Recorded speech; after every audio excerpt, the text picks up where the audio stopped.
Welcome to the Generous Business Owner Podcast, where business owners gain inspiration and encouragement to live a legacy, not just leave one. And now your hosts, Jeff Thomas, Alan Barnhart, and Jeff Rutt.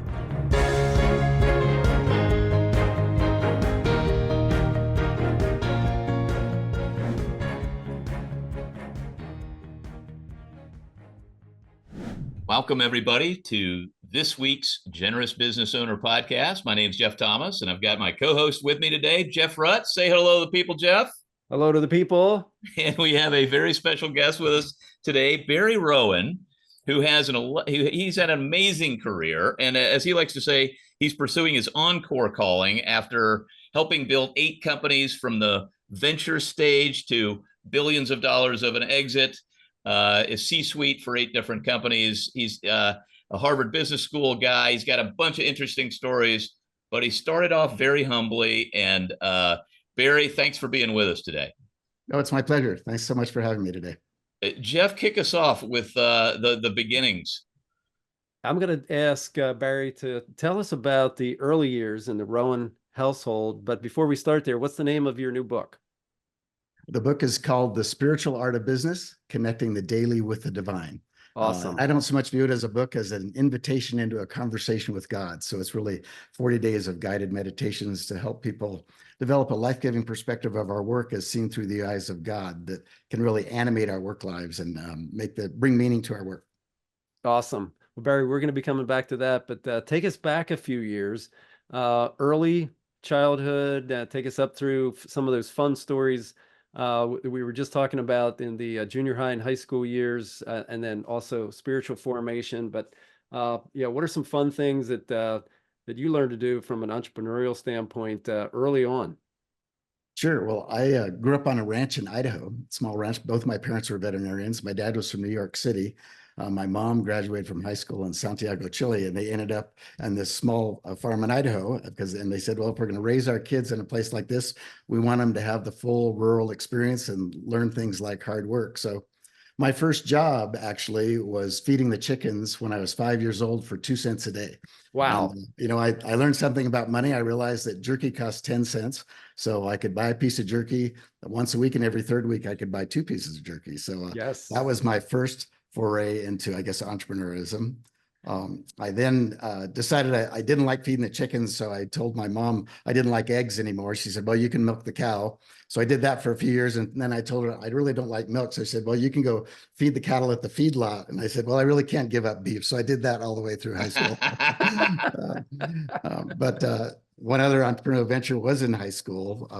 My brother and I had a hay hauling business, and this was back in the day where you had shaps and walked the fields and put up 80-pound bales of hay. And we put up 110,000 bales of hay through our latter high school years and college years. And I realized just how much work that was. And so I made a deal with my dad, and we decided to kind of go into the hog raising business together. And you buy these baby pigs and you just basically watch them eat all summer and then sell them in the fall. And I would give Dad enough hogs to pay for the feed that our family would eat. And I made a lot more money on the hogs than I did putting up the hay. So that's a really way better way to go about life. So those were some of my early entrepreneurial experiences. Wow, very tangible, very real. That's awesome. Some good stories there. So yeah, spiritual formation, and take us into the school years. Yeah, my faith was always an important part of my life. My dad was of Jewish heritage, although he wasn't a practicing Jew, but it was an important part of his background in the sense that he had the deep values of family and education. Basically, all of our family members went on to graduate school of some kind. My mom was Catholic, so we went to church every Sunday. My dad very much believed in having kids raised with those kinds of values. So he stayed home and made waffles on Sunday, but was very supportive of us doing that. And I just had this deep longing for God. In fact, there was a juxtaposition of this longing for God and a steely, strong will that resided within me. And as you can imagine, those are not very compatible bedfellows. When I was also 5, I had 2 ambitions in life. One was to be bald like my dad because I thought it was cool.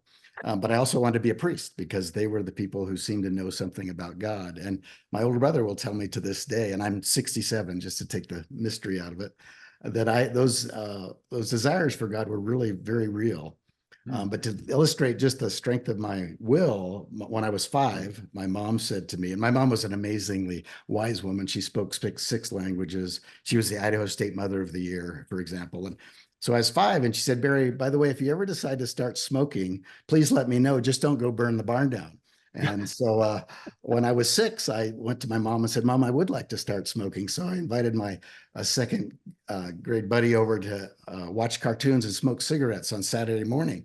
And so I smoked 6 unfiltered Chesterfields in a row, turned green, blew my chips, and that was the end of my smoking career. But, my mom just knew that some kids have to learn. You knew how that was going to end. Yeah. So I just had this strong will, really, in the same body with this deep yearning for God. And those really proved to be ultimately incompatible in my late 20s. After I'd gone to Harvard Business School, I joined a startup company that ended up being the 110th fastest growing company in the US.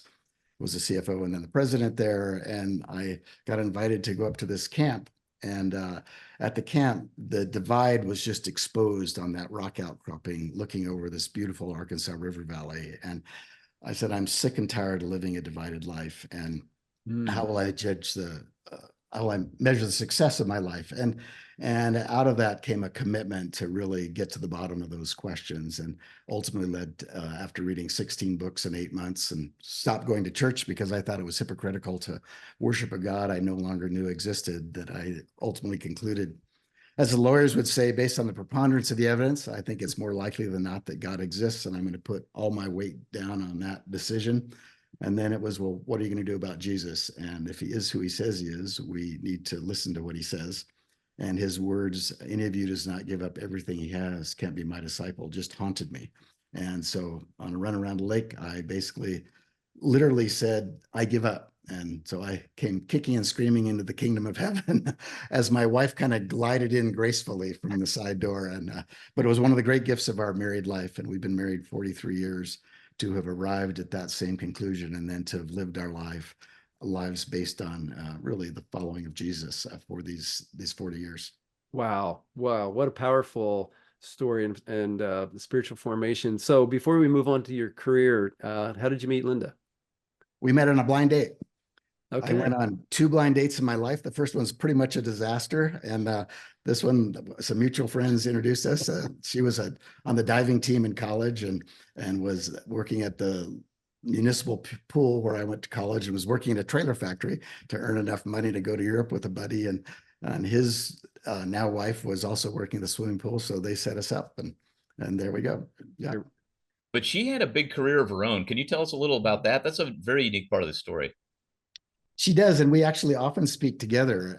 Yeah. So Linda is a CPA. She worked for a number of companies, first in private accounting, public accounting, and then in industry accounting for Hewlett Packard. So we got married 3 weeks before moving back to Boston to go to graduate school, and she put us through school and worked, I guess, about 12 years or so. And one of the things I often say is that I'm proud of is that she made more money most of the years that she worked than I did, which is really a testimony to her leadership. And as a surprise to her, as much as anyone, and to us and people who knew her, she just felt called by God to raise our 2 sons, and they're now 37 and 35. But she, as she would say if she were here, she redefined motherhood in a way that worked for her. She's a mom in tennis shoes and very active, and really used her financial skills to be very involved with our kids and capital campaigns. And she's an amazing event planner. So planned an event for 16,000 women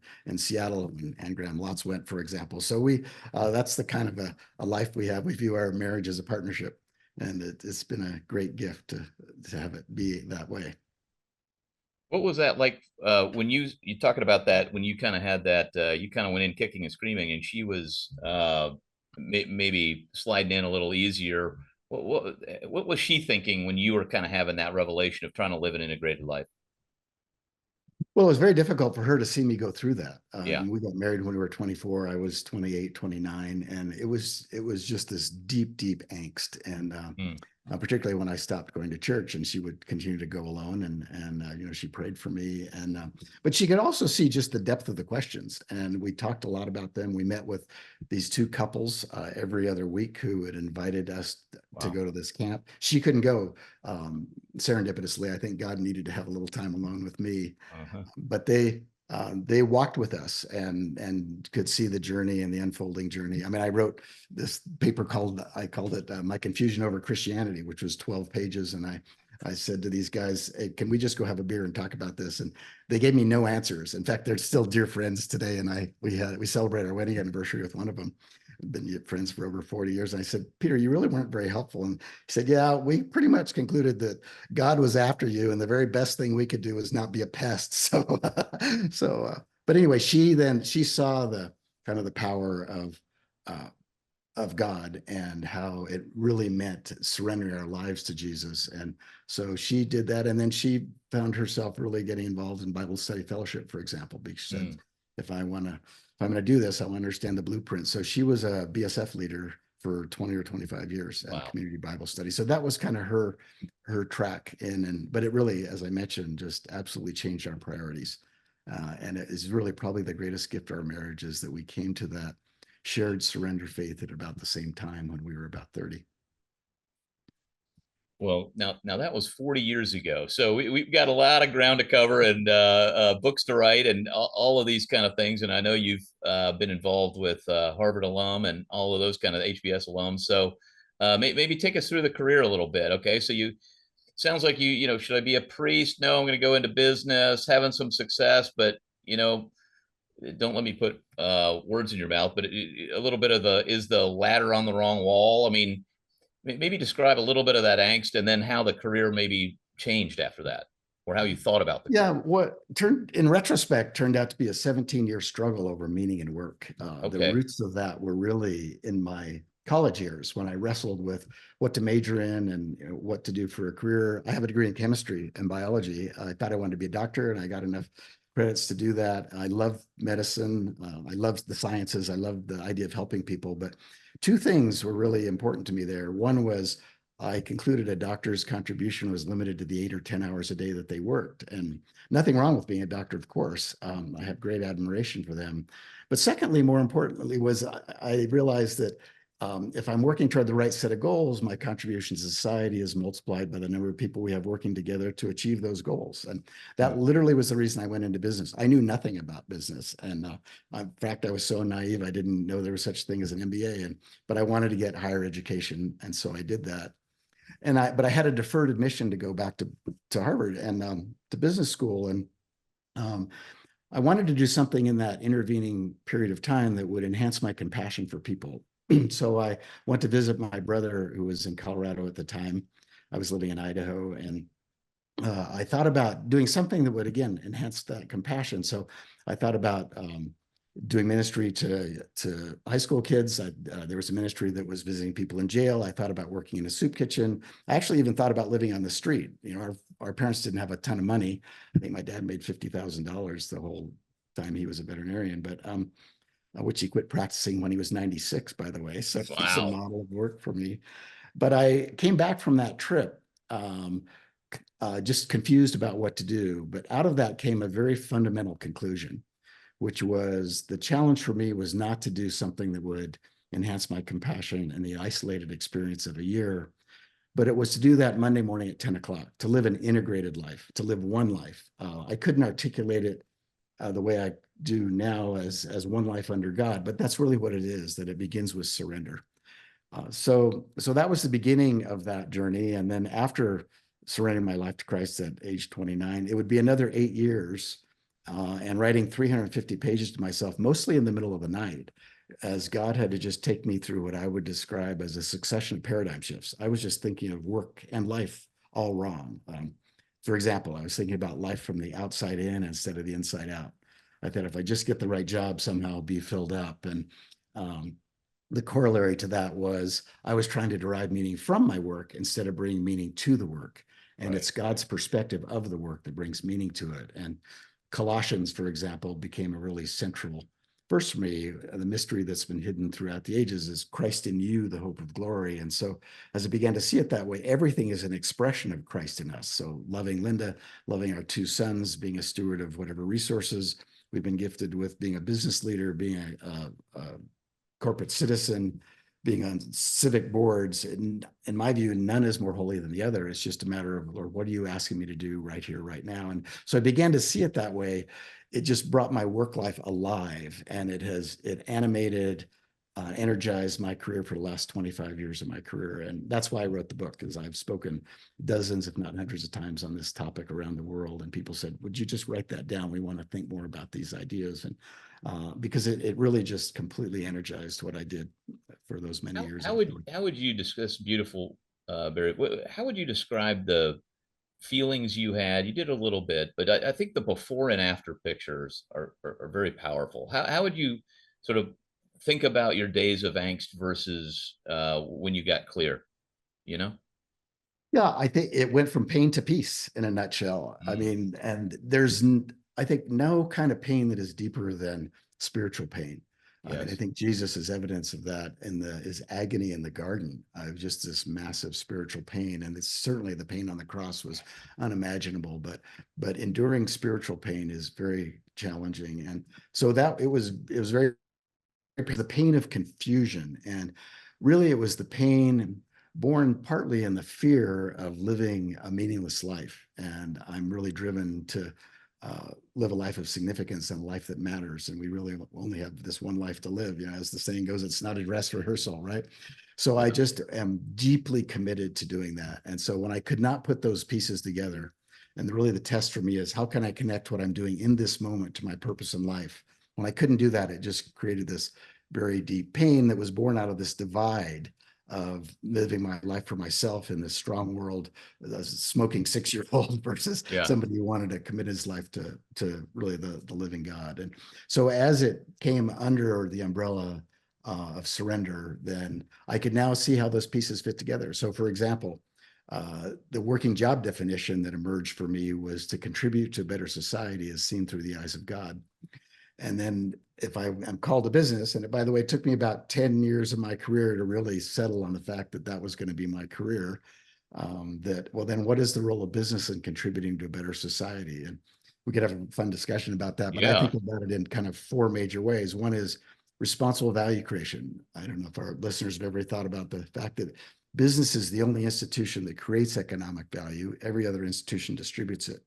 And we're very involved with the poor in Central America. I've now made 23 trips there, and you only have to get off the airplane in Tegucigalpa, Honduras, and say there's something different about this place, right? Well, there are lots of things that are different, but one of them is GDP per capita.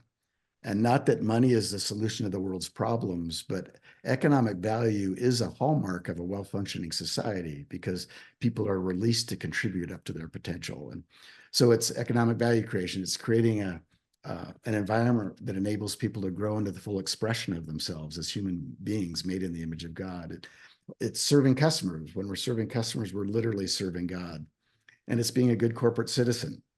For example, when I was at Vonage, we carried a lot of phone traffic to Japan. And when I was there, the tsunami hit Japan. So we could offer free calling to our customers in Japan just as a way of being a good corporate citizen. So as I began to see the role of business in society, I could now make this connection between, if somebody's working on a formula in an Excel spreadsheet for a strategic plan, why does that matter? Well, it's because by getting that right, the plan will be more accurate, the business will flourish, and it'll achieve its, I think, God-ordained noble purpose in this world to contribute to society as seen through the eyes of God. So as those pieces line up, then every moment is charged with the word and the vision of God. And so our lives are the succession of the moment, or the combination of the moments of our lives. So if we can find meaning in every moment, then we will live meaningful lives. Okay, let's make sure we got the 4. Responsible value creation. Was the second one economic value? What was the second? No, the first one is responsible value creation, creating an environment for employees that enables them to grow into the full expression of themselves. Thirdly is serving customers, because when we're serving customers, we're serving God. And fourthly is being a good corporate citizen.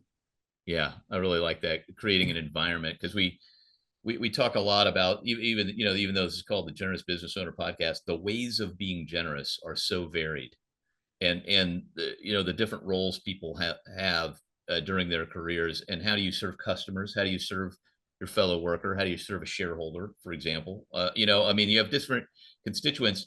It's very little actually about the money. I mean, there's a stewardship element to all of it, in the value creation that comes from it, but it's also, God is such a creative God, don't you think, that it, like, business in this creation is a reflection of that creativity? And do you think, how do you think about Oh, it that? absolutely is. And it really is founded in human flourishing. And you know, Yes. business done right has a lot to do with contributing to human flourishing. You know, I often point out that I think companies like Microsoft and other companies probably did more to elevate the poor in India than all of the USAID across the decades, because Great they're point. creating jobs. And so, you know, business has a huge role to play in the betterment of people's lives if it's done with the right perspective, seen through the right lens, with broad-based definitions of success. So it is not just financial success, but it's, I mean, if you leave dead bodies along the way, that's not okay. So it seems like, I mean, Barry, obviously, if you go to Harvard Business School, you've got to have some kind of academic, you know, capabilities. And it seems, you know, and you often Well, reference, they let an odd one in every once in a yeah, while. well, I don't think so. So, but the, you know, you also talk when you're processing that you write.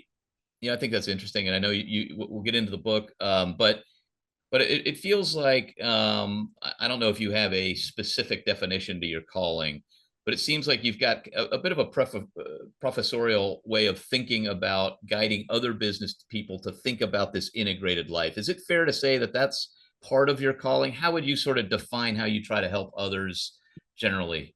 Yeah, first about the writing. Yes, it's a form of prayer for me. I call it writing, even the writing of the book. And for me, spending time alone with God is central to my, and I think everyone's spiritual journey. I calculate, I think I spent something between 15 and 20,000 hours alone with God. So I've written over 10,000 pages in a journal.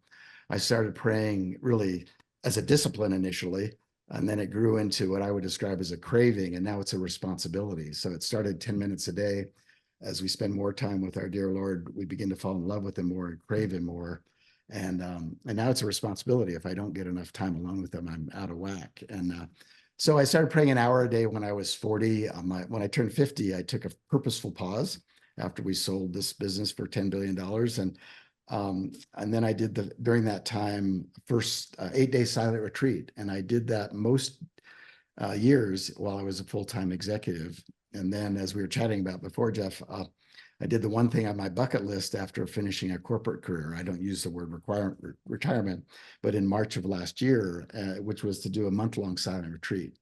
And a part of the reason for that was I wanted to just listen to God. And Lynn and I had developed a vision for the next season. We said, Lord, we just want to make sure that we are laying this next season on the right foundation with you as the cornerstone. And out of that came kind of an affirmation largely of where we were headed, but with this encore calling. But it's investing in three things: investing in our family, the poor, and Christ-following leaders who feel called to live fully for God in the world. You know, nothing wrong with being a pastor, but again, these are people who are living in the harshness of the world. So how do we live one life under God, live an integrated life that finds expression in the world to make it a better place as seen through the eyes of God? And so it's investing in those three things through multiple lines of service. So it's serving on boards, corporate and nonprofit boards. It's walking with the poor, writing, speaking, teaching, and what I call holistic accompaniment, coming alongside people. So that's really our kind of working vision for our best sense of where God is calling us now. And God's free to tear it up at any time. And by the way we approach it is in two ways. One is to kind of view it as a succession of fleeces, just to take a step. So here's, Lord, our best sense of where you'd have us go, take a step, and then do what Jesus admonished his apostles to do in the garden, which is to just watch and pray. So where's the energy? Where is this helpful to people? That's really the real question for us. And so we view this season of our lives, Jeff, to get directly at your question about what it's about, is an act of total generosity. And I think one of the ideas that I think God has placed in my heart is God saying, I want to show myself to the world in you and through you. And so what And does you that look like? said, Barry, sorry to interrupt. I want to make sure the listeners hear all three: family, leaders, and what was the third? So investing in our family, the poor, and Christ following leaders Yeah. who feel called to live fully for God in the world. Okay. Now let's take the I'm just going to pick on HBS grads here for a minute. And, most of them they think they're going to get the big management job. They usually do. Okay. We've had a few on. But there's always, a setback along the way. And maybe you could tell a setback story, and then maybe you could talk about how maybe you minister to other people in that community. The sort of high capacity management world that you've lived in. So maybe start with a setback story, if you don't mind. Yeah. Well, I think setbacks are a part of life. And I think God uses them to shape us in very profound ways. And, any of us who spent time with Jeremiah at the potter's house know that he saw the clay was marred in his hands and he made it into a shape that seems best to him. And that's really the work of God. And I think he uses challenge particularly to shape us. And as you mentioned at the outset of our conversation, Jeff, I spent 4 years helping build 8 businesses. 6 out of the 8 were successful. I usually talk about the ones that were not, because I think we have more to learn from that. And I think God meets us in very specific ways there. So the biggest failure of my life was a large scale startup in Brazil.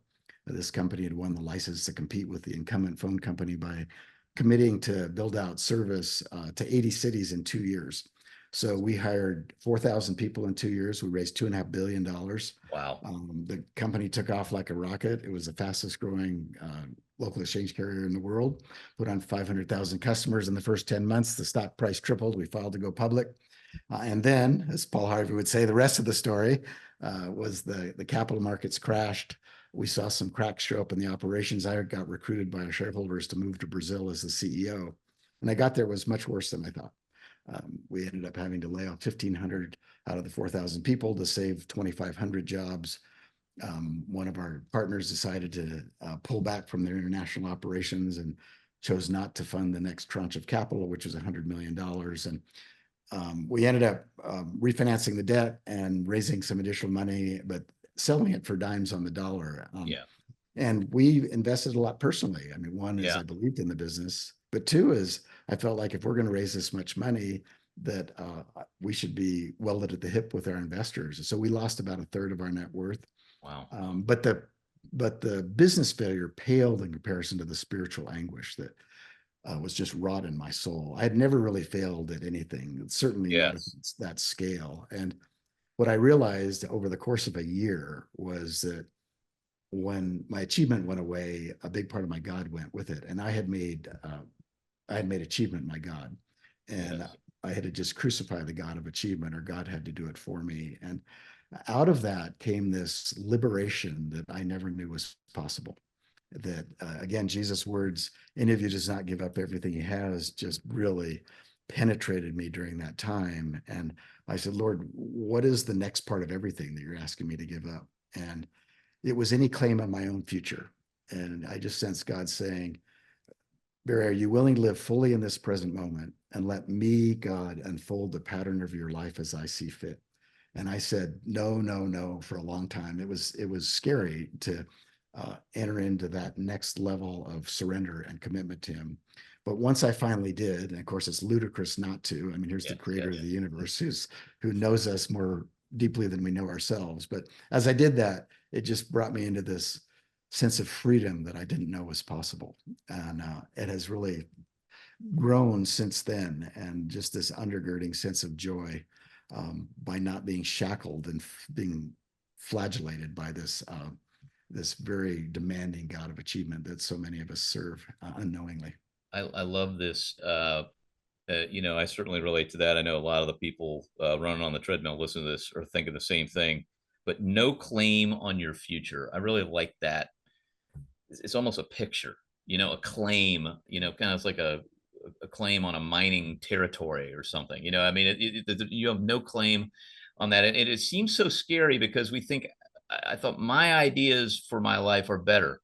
If I don't, the only reason I would disclaim it at a certain point is that you have to have a belief that God has a better idea for you, which Yeah, he and I does. mean, That's what's so amazing, right? when you look at it in a sober-minded way, like you just did, Jeff, it's crazy that we would think we have a better view than God does, um, but it inverts the way we look at our lives. Yeah. And I read a book during that time at the suggestion of the spiritual director I was meeting with. Then I've met with the spiritual director for 25 years, and it's called Abandonment to Divine Providence, written by a Jesuit posthumously in about the 1600s. But the whole idea is that every moment contains everything we need to fulfill our deepest purpose in life. And what a beautiful statement. yeah, and Wow.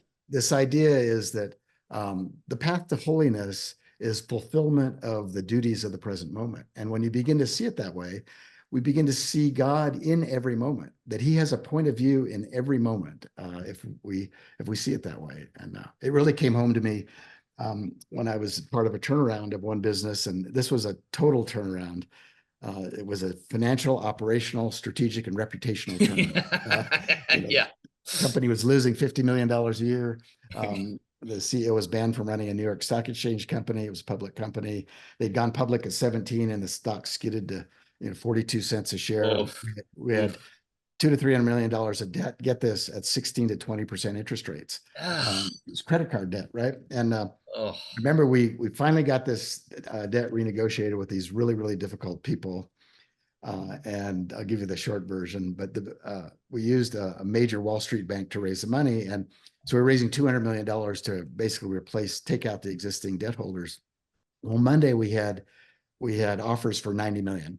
And I was in church the next day on Tuesday, and sat there afterwards and said, well, Lord, at the end of the day, we're either going to uncork the champagne because we got this done, or we're just going to have to put our muck boots on and start all over again.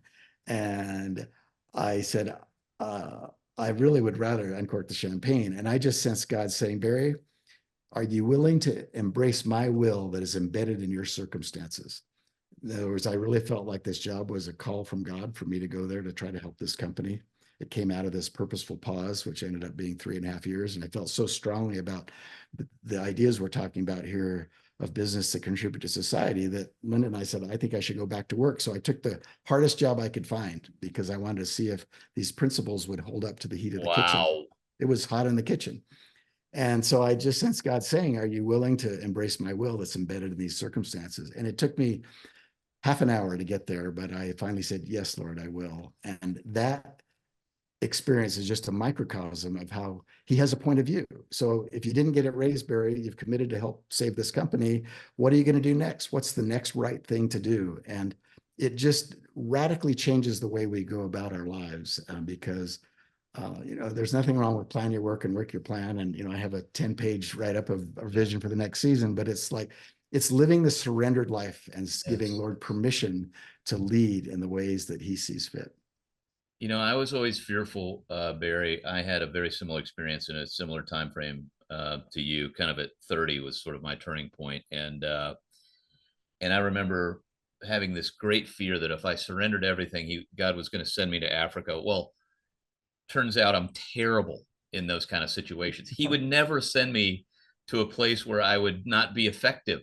You know what I mean? Like, he knows us better than we know ourselves. He's going to, he's not going to make it easy necessarily, but he's going to send you in places to learn things and benefit the kingdom in ways that we could never in a million years be creative. Here's what's interesting to me about that, Jeff, is I think God calls us into the place of our strength and puts us in positions that are beyond our strength. Exactly. So you can't accomplish, you have the skills, you have him, but he gives you a goal so big that you cannot accomplish it in your flesh.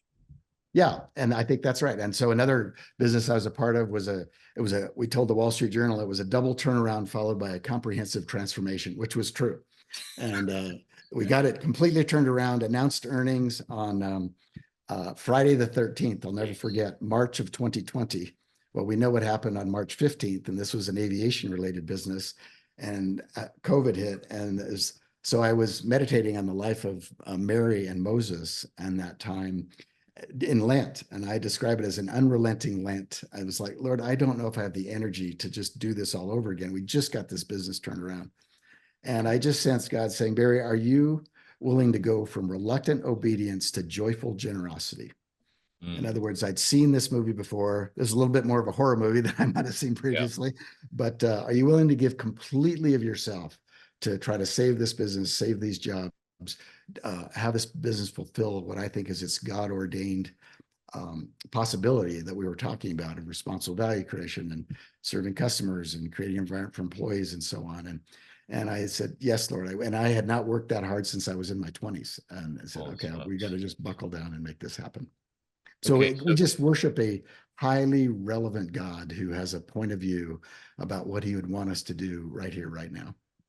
So true. So let's get to the book. But before I want to get to the book, but right before we get to the book, I want to get to kind of what you're doing with the HBS grads, Harvard Business School grads, and exposing them to the poor. Can you talk about that a little bit? I think that's super interesting. Yeah, I've chaired the board for the Harvard Business School Christian Fellowship and Alumni Association, and this is a great encouragement. I think all of our listeners is it's a very vibrant group. I mean, there are 60 plus people who are actively involved in it and weekly Bible studies, and these are people with obvious capacity of mind, but they're also capacity of heart. They really care about making the world a better place, and it's why we've invested so much of our time and energy there. Is I think these people are at a fulcrum point in our society to really be a force for good.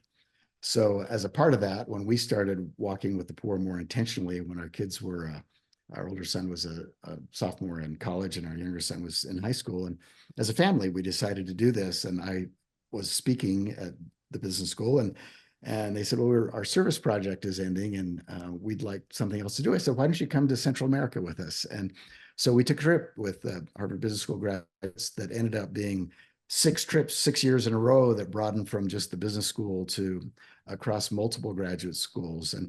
And we knew that I don't think any of them would do this work with the poor as a full-time job, but we said, just as Peter said to Paul, just remember the poor. You know, as you go through your lives, remember the poor. And we now, as I mentioned, have been there almost 24 times. And it was just a profoundly gratifying set of experiences. There were so many stories, but one story, since you all like stories, is there was a woman on our trip and we were visiting the poor in the hinterlands of Central America. I mean, you have to take Jeeps to get out there. And I mean, nobody goes to visit these people, right? And so we're visiting these villages and her name was Faith. I like to say Faith came on that journey with us, which she did. And really a bright, precocious young woman. And I said on the bus as we're bouncing along between these villages, said, Faith, what is God talking to you about on this trip? And she got this very pensive look in her eyes and her eyes misted over. And she said, I think through these people, God is showing me who he wants me to become. And what she saw in them was a sense of proper priorities where they prioritized family. They had a deep faith because they had so little to rely on. And isn't it profound? And isn't it just the way God works to invert our perspective? People from North America saying we're here to help. And you really begin to ask who has more to learn as who has more to give. It's just a beautiful thing to so many lessons. Boy, that's its own podcast, talking about the benefits of exposing ourselves and when we think we're helping, how much we're being helped when we get involved in those situations. So talk a little about the book. I mean, it's definitely thematic. It's not going to shock anybody. Talk about the title again and what are some of the principles in the book? Yeah, it's called The Spiritual Art of Business, Connecting the Daily with the Divine. And that really is the hope. How do we make that connection? And it's built around what I've come to call a cycle of the spiritual art of business. And it's autobiographical, but it's also a cycle that I have seen in many, many people as I've talked around the world from Harvard Business School to the Global Workplace Forum in the Philippines and many places in between. So it's a 4-phase cycle. It starts with surrender. So we really have to surrender our lives to Christ in order to give him permission to do his work in us. We worship such a gracious God. He will never impose himself on us. Yes. Behold, I stand at the door and knock. I love that painting of Jesus standing outside the door and there's only a doorknob on the inside, right? It's up to us to open the door. But as we do, he then transforms us and makes us into new creations, as Paul describes, and then invites us to go out into the world. And so it's as we are transformed by God, he will transform the world through us. Again, it's not us transforming the world, really important here. And so the interesting thing is this cycle, it starts in the world and ends in the world. Most of us start in the world. We have to surrender our lives so that we might be detached from the things of the world so we can fully attach to the living God. And then it ends up back in the world because he loved the world so much that our Father sent our Son to redeem all of us. And so it's really been a helpful way for me to look at it. And it's a book of 40 guided meditations. So as I mentioned, it's really an invitation into a conversation with God to help people develop your own life-giving perspective of your work, and hopefully in ways that will animate your work life the way it's animated mine. And that's why I wrote the book. It's just so radically transformed my perspective and energized my career for the subsequent 25 plus years. Okay, the numbers guy in me has to make sure we have the numbers right. Hit me with 1, 2, 3, and 4. Surrender, followed by transformation. Yes. Then we were made into new creations and invited into the world. Into the world. Got it. Love it. Well, I mean, I'm just thinking that one of the beauties of this podcast for me is getting the early stories and seeing how they tie in to your story later in life. And you said something I think is really, really important, that early you were sort of drawn to spiritual things and figuring this spiritual world out. And, maybe I'll be a priest. And hearing you communicate, even just during this podcast, you truly are a pastor to a unique set of leaders. And I just want to give oxygen to that calling you have. It's just really thank you, Jeff. That an amazing. Really warms, and I'll say this, and so there's a lot of people listening. We often think of these business leaders maybe behind you on the journey. Maybe some of them are, let's say there's a 40-year-old HBS grad out there, kind of at that precipice, and somebody sent them this podcast to listen to. What advice? They're in that precarious place. Maybe they stopped going to church. I'm going to try to figure this thing out. I don't know what I'm doing. What is one practical step that you would encourage them to take on that journey? Well, I'd start with the end in mind by saying just one thing, which is it's worth it. It is absolutely worth it. That as we surrender our lives to Christ, he will lead us on this adventure with God that is beyond our comprehension. I've had the privilege of traveling to 50 countries, and the adventure with God is by far the greatest adventure I've ever been on. And so that's the first thing I would say is it is worth it. And secondly, it is possible. It is possible to live an integrated life, but it has to start with surrender. And I think the key point I would make, and I recognize that surrender can be scary because it's just that, it's an unconditional surrender. Lord, I'm surrendering to you with no conditions. I give you complete permission to do whatever you would like. But there's a difference between a surrendered life and kind of a bolt-on Christianity. I mean, it's the difference between submitting our entire life to Christ, that he might literally transform the substance of our being. He transforms what we are made of. The clay that is marred in his hands goes from selfishness to selflessness. He literally wants to translate us into love. And that's the difference between transformation and a Christianity that says, God, please bless my plans. They are radically different. And I think the surrendered life leads to a life of deep gratitude and fulfillment and meaning that is really the only way it's possible. Oh, man. Fantastic. Think about the start with the end in mind, that it's worth it, and then just fully surrender. If you really want all the benefits, you got to give up all the control. And surrender. One of the things to think about is like often it's I almost think it like a military term. Like, who are you surrendering to? The beauty is it's not the enemy. It's actually the God that knows you, created you, and actually wants the best for you. It's actually the most logical thing to do for all of our academics out there. You right? Yeah. I would also invite people to give yourself grace. It's a progression. It's not a one and done thing. Yeah. And it's a little bit like dating, as you get to know somebody, you begin to fall in love with them. You then want to get married and give your lives to one another. And so God knows that. And it's this surrender is, there's a cumulative arc to a life of surrender. Sure. And it leads to this life at the end, when you get to a stage like I'm at, that is way more beautiful and way more meaningful and way more fulfilling than anything I could ever imagine. But it's a circuitous journey. So I would just encourage people to embrace the questions along the way and submit to the questions and let God lead you by your points of confusion and question and concern and challenge. Well, Barry, let's leave it there. Beautiful place to stop. And I just want to thank you so much for sharing your story. And this beautiful philosophy that's led to joy for you in your business life.